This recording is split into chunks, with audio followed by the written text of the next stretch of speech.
It all began subtly. Peppa was the first to notice that her little brother George had changed. At first, it was just small things. He became quieter than usual, stopped laughing, and played less with his favorite dinosaur. He often sat on the floor by the window, tracing shapes on the carpet with his fingers. At first, Peppa thought it was just a game, but then she realized the shapes were always the same. Circles, and in the center of each, two long stretched eyes. "George, what are you drawing?"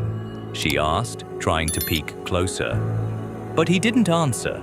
His gaze was empty, as if he wasn't looking at the drawings at all, but sinking somewhere deep inside himself. With each passing day, it grew worse. George stopped responding to her words, ate less and less, and at night, Peppa heard him whispering strange words in his sleep. Sometimes he would get up and stand motionless in the middle of the room, his eyes fixed on the darkness. One evening, he finally looked up at her, and Peppa's heart froze. His eyes were completely empty. The smile stretching across his face was unnatural, alien. "I'm not George anymore," he whispered in a low, hollow voice. One that didn't belong to her brother, but to someone older, someone else entirely. And after those words, he simply melted into the darkness. Peppa screamed, called for her parents, but they only said she must have had a nightmare. The next day, George returned. He sat at the table, eating porridge, as if nothing had happened. But when Peppa met his gaze, he leaned toward her and whispered, "You're next." On the floor lay his dinosaur, torn to pieces, threads sticking out, strange red marks on its body, as if clawed fingers had ripped through it. Peppa could no longer pretend nothing was happening. She noticed something else. In the hallway mirror, George's reflection lived its own life. When George himself sat still, the reflection turned its head and stared at her. Sometimes its lips moved, and one day, Peppa clearly heard, "He is already with us." No adult noticed anything. Mummy and Daddy said everything was fine, that George was healthy. But deep inside, Peppa felt it. Her brother was slipping away into somewhere else, and she was powerless to stop it. A few days later, he was gone for good. His bed was empty. On the pillow lay a piece of paper, the letters jagged and crooked. "He is with us now." Peppa clutched the note, her hands trembling. The house felt colder.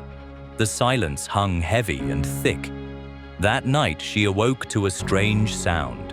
From the bathroom came a droning murmur, but it wasn't water. It was a melody, faint, hollow, as if played on an old radio.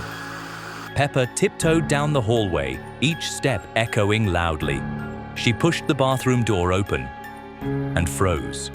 Something was crawling out of the toilet. Its body writhed, slick with slime. Its eyes glowed red, and mingled with the bubbling sound was a dreadful melody. The same haunting tune, repeating again and again. "Tralalero, tralala." It seemed to sing, the sound spreading through the pipes, through the walls, straight into her head. Peppa gripped the doorframe, her whole body shaking. The creature was enormous, rising higher and higher, stretching its long arms toward her. Its head tilted to the side, moving slowly, and then it shook, as if to say, "You can't run." Peppa's throat went dry. She tried to scream, but no voice came out. Her heart pounded so hard she could hear it in her ears. The thing slithered closer, its red eyes burning brighter, the melody swelling until it filled the entire house. Peppa stumbled back, step by step, until her back hit the wall. She knew this was connected to George, his disappearance, his words, the strange patterns on the floor. All of it led here. And then she saw him. On the shelf in the hallway sat Labubu, her favorite toy, always harmless before, but now his eyes glowed red and his smile was twisted. He didn't move, yet his gaze said clearly, "You're next." Peppa felt the cold seep inside her. She realized George had only been the first. Now, it was her turn. This is the story of what happened when Peppa Pig's family went to the beach for what they thought would be a normal day. But sometimes, the most dangerous predators wear the most innocent disguises. It was a sunny day when the pig family arrived at the beach. Peppa was building sandcastles when she noticed strange footprints in the sand.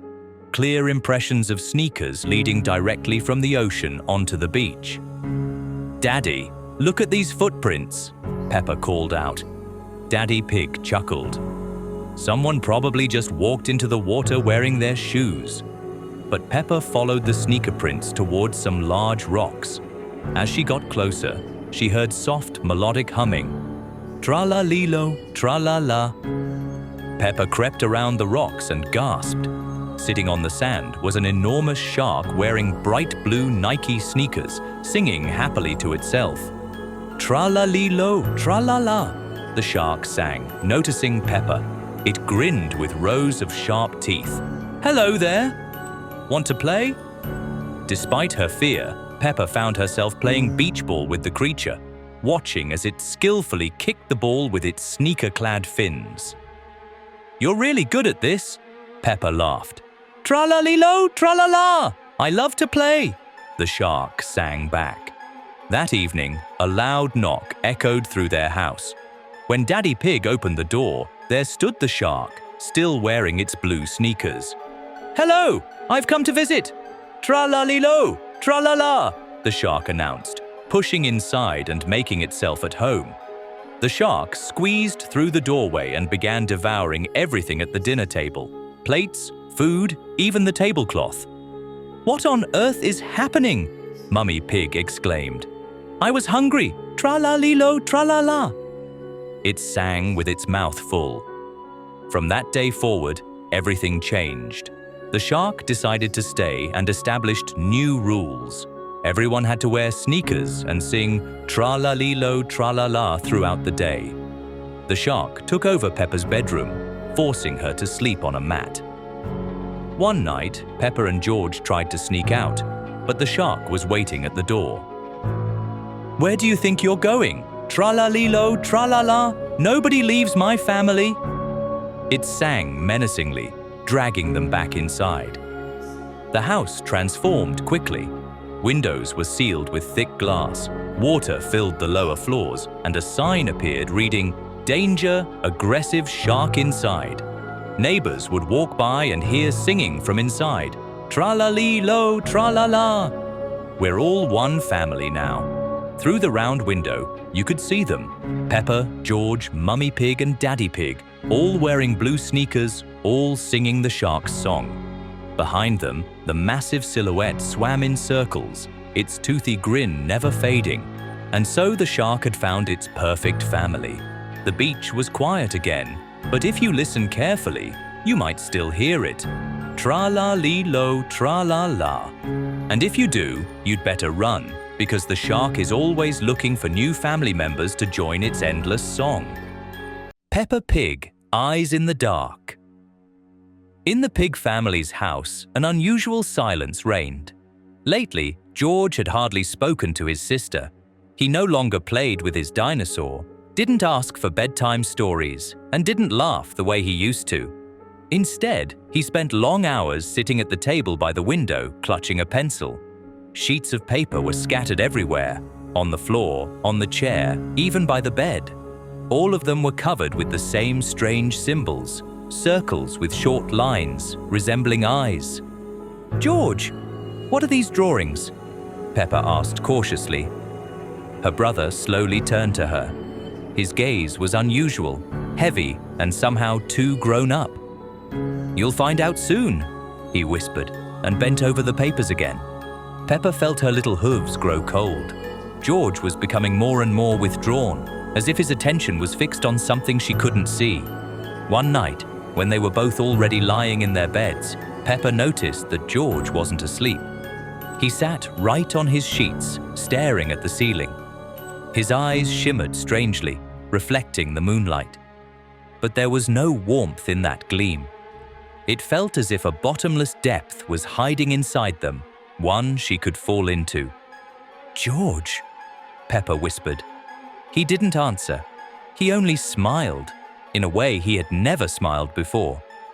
The next morning, George's bed was empty. His favorite dinosaur lay torn to pieces on the floor. Above his pillow, on the wall, scratches had appeared. Symbols like eyes, as if someone had carved them with a sharp claw. "George!" Peppa called. But the room remained silent. She rushed through the house, searching for her brother in the garden, the kitchen, the living room. But George was nowhere. Everything around her felt too quiet, as if time itself had stopped. When Peppa returned to their room, her eyes fell on the large mirror hanging on the wall. Her heart froze. In the reflection behind her stood George. She spun around quickly. No one was there. But in the mirror, he remained, staring. His eyes glowed with a dim, sickly light, and his lips stretched into a smile. Peppa backed away, and then she noticed that next to George in the reflection sat Labubu. The toy looked almost the same as always, but its eyes flickered with a red glow. On its face lingered the same eerie smile as George's. "George is no more," came a strange voice from the mirror. It was low, drawn out, and echoed both in the room and inside her head. Peppa pressed herself to the wall. The surface of the mirror rippled like water. The shapes of George and Labubu moved forward, toward the glass. Their outlines became sharper, as if they were about to break through. "No!" Peppa screamed. She dashed toward the door, but suddenly froze. In the mirror, her own bed reflected as empty, and on it sat Labubu, very close now, with glowing eyes and a crooked smile. The mirror trembled, and the shadows nearly tore their way out. Peppa squeezed her eyes shut, unable to look. When she opened them again, the mirror was ordinary. The room was silent. Only George's bed remained empty. Later that night, when their parents had gone to sleep, Peppa sat on her bed, staring at the shelf where Labubu now stood again. He looked harmless, soft, and familiar. But now she knew the truth. His eyes were no longer lifeless buttons. In their dim glow flickered the same cold emptiness she had seen in George. And in the corner of the room, near the mirror, a crack was slowly spreading. It widened, as if something unseen was watching from behind the wall. Scary Peppa Pig episode that never made it on TV. Daddy Pig was in his study, engrossed in his newspaper. But the rustling of the pages sounded like dry, brittle wings. The antique globe on his desk spun slowly on its own, its continents shifting and blurring. A faint, musty smell filled the room. The ink on the newspaper began to bleed, forming strange, cryptic symbols. Daddy Pig seemed oblivious. The bookshelves appeared to lean precariously. A cold draft swept through the room. Peppa tiptoed to the study door. The familiar ticking of Daddy Pig \S watch had morphed into a slow, deliberate thumping. The air grew heavy. The symbols on the newspaper began to glow with a faint, sickly green light. Daddy Pig looked up, his eyes wide and unseeing. He spoke, but his voice was not his own. He gestured towards the globe, which now pulsed with the same green light. The continents on it rearranged themselves into a map of an unknown, terrifying place. The books on the shelves began to fall. The study was no longer a place of quiet contemplation. Peppa backed away, her heart pounding. The thumping of the watch grew louder. The green light intensified. Daddy Pig rose from his chair, his movements stiff and unnatural. The study door slammed shut, trapping her inside. The air grew thick with an unseen presence. The house was no longer a home, but a predator. The finality of her fate hung heavy in the air. The walls seemed to close in. There was no escape, no hope. Only the hungry silence and the unblinking eye of their doom. The house had claimed its prize, and the game was over. For now. Scary Peppa Pig episode that never made it on TV. Peppa was taking a bath, splashing happily in the bubbles. Suddenly, the water turned murky, then black, and the bubbles began to pop with a sinister hiss. She tried to get out, but her hands slipped on the porcelain, as if the tub itself was holding her captive. A pair of glowing red eyes emerged from the black water, followed by a shadowy, elongated figure. It reached out with a long skeletal hand, its fingers tipped with sharp, black claws. Pause 30 seconds. Peppa screamed, but the sound was swallowed by the gurgling of the drain, which had transformed into a gaping maw. The figure pulled her deeper into the black water, its cold embrace tightening around her. She could hear faint whispers coming from the water, calling her name, inviting her to join its watery grave. The bathroom grew colder, and the shadows danced around her, making the distorted figure seem to come alive. She closed her eyes, wishing it was all a dream, but the cold touch on her cheek told her it was terrifyingly real. Pause 30 seconds. When she opened them again, the water was clear, and the figure was gone, but her reflection in the mirror was not her own. It was the shadowy figure, its glowing red eyes staring back at her, a sinister smile on its face. She knew she was trapped. The house creaked and groaned around her, each sound a chilling reminder of the presence lurking within. She could hear faint whispers, carried on the wind, calling her name. The air grew heavy, and a strange, sweet smell filled the room, making her dizzy. She felt a cold touch on her ankle, and a shiver ran down her spine. Peppa knew she wasn't alone. Pause 30 seconds. The shadows in her room seemed to deepen, twisting into grotesque shapes. She could feel eyes watching her from every corner. The house was no longer a safe haven, but a trap. She pulled the covers over her head, but the whispers grew louder, more insistent. She knew she had to escape, but where could she go? The house was alive and it wanted her. She could hear the floorboards groaning, the walls creaking, as if the house itself was closing in on her. The air was thick with an unseen presence, and she felt a suffocating weight on her chest. Peppa knew this was the end. The last thing she saw before darkness consumed her was her own reflection, now completely transformed, its glowing red eyes staring back at her. It was smiling, and then nothing, just the silence of the house, waiting for its next victim. Scary Peppa Pig episode that never made it on TV. Peppa was playing with her toy train set in the living room. The train, usually so cheerful, began to make strange, clanking noises, and its lights flickered erratically. She tried to stop it, but it sped up, circling the room faster and faster, leaving a trail of dark, oily smoke. The smoke filled the room, making it hard to see, and the clanking grew louder, more menacing. The train cars transformed, their windows becoming empty, staring eyes, and their wheels grinding like teeth. Pause 30 seconds. Peppa stumbled back, her heart pounding. The train was no longer a toy, but a monstrous entity, chasing her around the room. She could hear faint whispers coming from the train, calling her name, inviting her to join its endless journey. The room grew colder, and the shadows danced around her, making the distorted train seem to come alive. She closed her eyes, wishing it was all a dream, but the cold touch on her cheek told her it was terrifyingly real. Pause 30 seconds. When she opened them again, the train was gone, but the tracks were etched into the floor, glowing with an eerie green light. She knew she was trapped. The house creaked and groaned around her, each sound a chilling reminder of the presence lurking within. She could hear faint whispers, carried on the wind, calling her name. The air grew heavy, and a strange, sweet smell filled the room, making her dizzy. She felt a cold touch on her ankle, and a shiver ran down her spine. Peppa knew she wasn't alone. Pause 30 seconds. The shadows in her room seemed to deepen, twisting into grotesque shapes. She could feel eyes watching her from every corner. The house was no longer a safe haven, but a trap.